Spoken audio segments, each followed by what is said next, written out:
यहाँ 3n नहीं लिखना, यहाँ n से मुराद है nth टर्म, और वहाँ कुछ भी हो सकती है, एनी नंबर वो कुछ भी हो सकता है। तो ज़ाहिर बात है उसको मल्टीप्लाई करें जब 3 से तो वो भी बनेगी तो nth टर्म ही ना। तो इस वजह से हम यहाँ पर 3n नहीं लिखेंगे, n ही लिखेंगे। अस्सलाम वालेकुम dear students, welcome back to another video. आज के इस वीडियो में स्टूडेंट्स मजीद 2 इंपॉर्टेंट क्वेश्चंस को डिस्कस करने जा रहे हैं। चलें तो स्टार्ट करते हैं। क्वेश्चन नंबर 1 है हमारे पास, कहता है कि sum to n terms the series. ये सीरीज़ दी हुई है, उसको n टर्म्स तक आपने क्या करना है, सम करना है स्टूडेंट्स। तो स्टार्ट करते हैं। देखें, हम इसको n टर्म्स तक सबसे पहले लिख लेते हैं। अब स्टूडेंट्स हम इसको डायरेक्ट सॉल्व नहीं करेंगे, हम इसको थोड़ा सा सिंप्लीफाई करते हैं फिर सॉल्व करते हैं। देखें तो इसको मैं 3 से मल्टीप्लाई भी कर देता हूँ और 3 से डिवाइड भी कर देता हूँ। ये मैंने 3 से डिवाइड कर दिया और 3 से जब मल्टीप्लाई करूँगा तो अंदर क्या रकमें बन जाएंगी, 3 3 9 ऑन चलते चलते ये लास्ट पे n आ जाएगा। यहाँ 3n नहीं लिखना, यहाँ n से मुराद है nth टर्म, n से मुराद है nth टर्म, और वहाँ कुछ भी हो सकती है, एनी नंबर वो कुछ भी हो सकता है। तो ज़ाहिर बात है उसको मल्टीप्लाई करें जब 3 से तो वो भी बनेगी तो nth टर्म ही ना। तो इस वजह से हम यहाँ पर 3n नहीं लिखेंगे, n ही लिखेंगे कि यहाँ पे कुछ भी n हो सकता है। मिसाल के तौर पर अगर यहाँ पर होता 100, एक एग्जांपल दे रहा हूँ, तो 100 को जब 3 से मैं मल्टीप्लाई करता तो आना फिर भी 300 ही था, लेकिन वो बननी तो फिर भी वो nth में ही टर्म थी ना। जैसे अगर ये देखें तो ये तीसरी टर्म है, ये दूसरी टर्म है, तो बननी तो फिर भी वो n नंबर वाली टर्म थी ना। तो इस वजह से यहाँ पे क्या लिखा, n लिखा, 3n नहीं लिखा। अब हम इसको सॉल्व करते हैं। देखें 1/3 एज इट इज़, इस 9 को आप लिख सकते हैं 10 - 1, 99 को लिख सकते हैं 100 - 1, 999 को लिख सकते हैं 1000 -1 plus up to so on plus n। अब इसको मजीद आगे सॉल्व करते हैं। देखिए स्टूडेंट्स 1/3 एज इट इज़ लिख लिया। अब इन सारों में से 10, 100, 1000 इसको मैं सेपरेट लिख देता हूँ। 10 प्लस 100 ये plus 1000 plus up to so on, कहाँ तक जा रही हैं वैल्यूज़, n तक जा रही हैं, तो n तक लिख सम कर दें प्लस n। उसके बाद देखें -1 -1 अप टू सो ऑन, कहाँ तक जा रही हैं वैल्यूज़, ये लास्ट पे क्या लिखा हुआ है n, तो n टर्म्स तक ये वैल्यूज जा रही हैं। तो इन सारों में से मैं माइनस कॉमन ले लेता हूँ। जब मैं माइनस कॉमन लूँगा तो अंदर क्या रह जाएगा स्टूडेंट्स, ये 1 रह जाएगा, प्लस फिर ये माइनस बाहर चला गया तो ये वाला 1 रह जाएगा, फिर प्लस ये माइनस बाहर चला गया तो ये वाला 1 रह जाएगा, plus up to so on, end पे प्लस n टर्म्स तक ये आपके पास आ जाएगा। यहाँ तक समझ आ गई स्टूडेंट्स। ये एज इट इज़ लिख देते हैं अभी 10, 100, 1000 plus up to so on plus n, minus इसकी जगह मैं क्या लिख देता हूँ n। ये n किस तरह आया स्टूडेंट्स, देखें 1 लिखा हो 5 टाइम, 1 + 1 + 1 + 1 + 1, तो 1 2 3 4 5, तो 5 दफ़ा 1 लिखा हुआ है तो 5 आ जाएगा। अगर ये 1 6 टाइम लिखा होता तो 6 आ जाता। अब ये 1 n टाइम्स लिखा हुआ है तो यहाँ पर क्या आ गया स्टूडेंट्स, n आ गया। ओके हो गया यहाँ तक। अब उसके बाद रह गया इसका मसला, इसको हम सॉल्व करते हैं। अब देखें ये हमारे पास ज्योमेट्रिक सीरीज़ बन रही है। ज्योमेट्रिक सीरीज़ है क्यों, क्योंकि इसमें अगली टर्म को पिछली टर्म पे डिवाइड करें आंसर सेम निकल रहा है। 100 को 10 पे करें तब भी 10, 1000 को 100 पे करें तब भी 10। तो हमारे पास ये फाइनाइट ज्योमेट्रिक सीरीज़ है। तो इसकी फर्स्ट टर्म स्टूडेंट्स हमारे पास क्या निकली हुई है, 10 दी हुई है इसने, तो a1 क्या आ गया 10। r अभी मैंने आपको बताया r किस तरह कॉमन रेशियो किस तरह निकालते हैं, अगली टर्म को पिछली टर्म पे डिवाइड कर दें। तो अगली टर्म है 100, तो 100 डिवाइडेड बाई 10, तो 100 को 10 पे डिवाइड करें 10 आ जाएगा r। उसके बाद n आपको क्या दिया हुआ है, n ही दिया हुआ है। नंबर ऑफ टर्म्स कितनी है, n। अब स्टूडेंट्स याद रखें फाइनाइट ज्योमेट्रिक सीरीज के सम के लिए आपके पास 2 फार्मूले होते हैं। कौन कौन से, ये 2 फार्मूलेज मैं लिख रहा हूँ, तो हमें किस तरह पता लगेगा कि कौन सा कब लगाना है। ये वाला फार्मूला स्टूडेंट तब लगता है जब आपके पास r की वैल्यू लेस देन 1 हो, और ये वाला फार्मूला तब लगता है जब r की वैल्यू ग्रेटर देन 1 हो। देखें r हमारे पास यहाँ क्या आ रहा है, 10 आ रहा है ना, तो 10 1 से बड़ा है, तो ऑब्वियस सी बात है कि हम इसमें फिर कौन सा फार्मूला लगाएंगे, ये वाला फार्मूला लगाएंगे।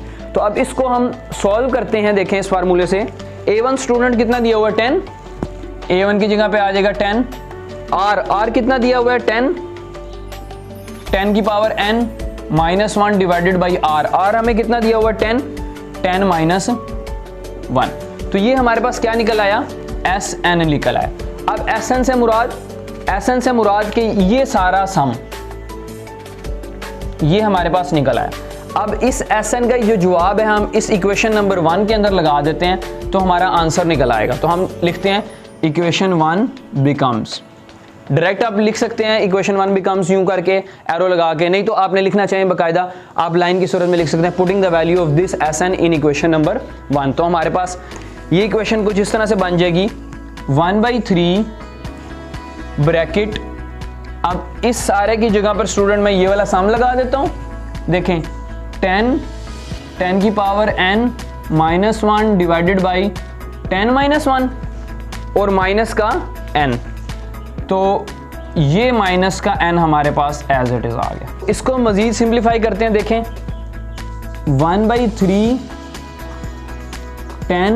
10 में से 1 के 9 नीचे लिख दें 9 10 की पावर n -1 n। तो ये हमारा क्वेश्चन नंबर 1 का आंसर निकल आया।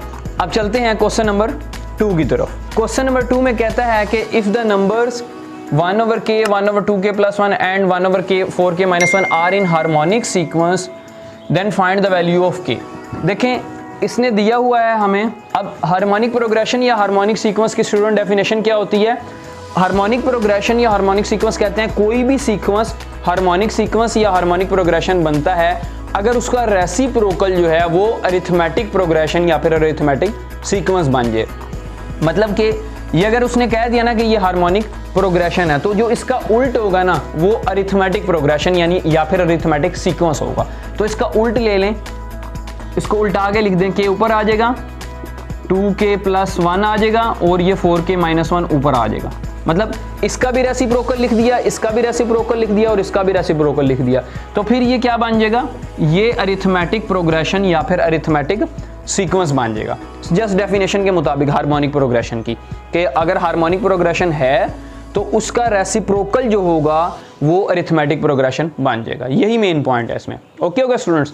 अब देखें अरिथमेटिक प्रोग्रेशन अगर ये बना रहा है तो अरिथमेटिक प्रोग्रेशन की डेफिनेशन में पिछली वीडियोस में मैंने आपको बताया कि उसमें कॉमन डिफरेंस सेम आता है। तो हम इसमें कॉमन डिफरेंस निकाल लेते हैं। देखें कॉमन डिफरेंस मैंने आपको बताया था कि अगली टर्म में से पिछली टर्म को क्या करना है? माइनस करना है। तो आप इस टर्म में से इसको माइनस कर दें 2k + 1 माइनस k, इसको सॉल्व करें 2k में से k गया तो k रह गया, k + 1, ये एक कॉमन डिफरेंस निकल आया। अब दूसरा कॉमन डिफरेंस निकालें। दूसरा कॉमन डिफरेंस किस तरह निकलेगा? इस अगली टर्म में से इसको माइनस कर दें 4k - 1 माइनस 2k - 1, 4k - 1 में से 2k + 1 सॉरी माइनस कर दिया। अब देखिए ब्रैकेट लाजमी लगानी है माइनस के बाद, ये मैं बार बार कहता हूं कि ब्रैकेट नहीं लगाओगे तो आंसर आपका गलत निकलेगा। अब देखें इसको सॉल्व करते हैं 4k - 1 माइनस को अंदर मल्टीप्लाई करें तो साइन चेंज होंगे, प्लस का 2k यहाँ पे क्या हो जाएगा माइनस का 2k, प्लस का 1 क्या हो जाएगा माइनस का 1। अब देखें 4k में माइनस 2k रह गया, -1 और -1 माइनस का 2, तो ये दूसरा कॉमन डिफरेंस निकला है। ओके ओके स्टूडेंट, यहाँ तक समझ आ गई। अब देखें चूंकि ये कह रहे हैं ना कि ये क्या अरिथमेटिक प्रोग्रेशन बना रहा है, तो अरिथमेटिक प्रोग्रेशन में दोनों कॉमन डिफरेंस क्या होते हैं? सेम होते हैं, मतलब सेम निकलते हैं डेफिनेशन के मुताबिक। तो आप इन दोनों को इक्वल रख दें। तो इसको आप बेशक D1 कहना चाहें D1 कह लें, इसको बेशक आप D2 कहना चाहें D2 कह लें। अब D1 स्टूडेंट आपको क्या दिया हुआ है? k + 1 is equal to D2 क्या निकला हुआ है? 2k - 2, ये आ गया। अब यहां से k की वैल्यू निकालनी है स्टूडेंट। देखें तो इस k को उधर ले जाएं, ये +1 पहले, ये -2 इधर आके प्लस का 2 हो गया, 2k प्लस का k इधर आके माइनस का k, तो 2k में से k माइनस करा k रह गया और 2 + 1 3 implies that k is equal to 3। तो ये हमारा आंसर निकल आया है। तो आज की वीडियो आपको पसंद आई होगी। अगर वीडियो समझ आई है और अच्छी लगी है तो काइंडली मेरे चैनल को सब्सक्राइब भी कर दें और बेल के आइकन को भी प्रेस कर दें ताकि इसी तरह की मजीद आने वाली वीडियोस आप तक बआसानी पहुंचती रहें। मिलते हैं नेक्स्ट वीडियो के अंदर, तब तक के लिए अल्लाह हाफिज़।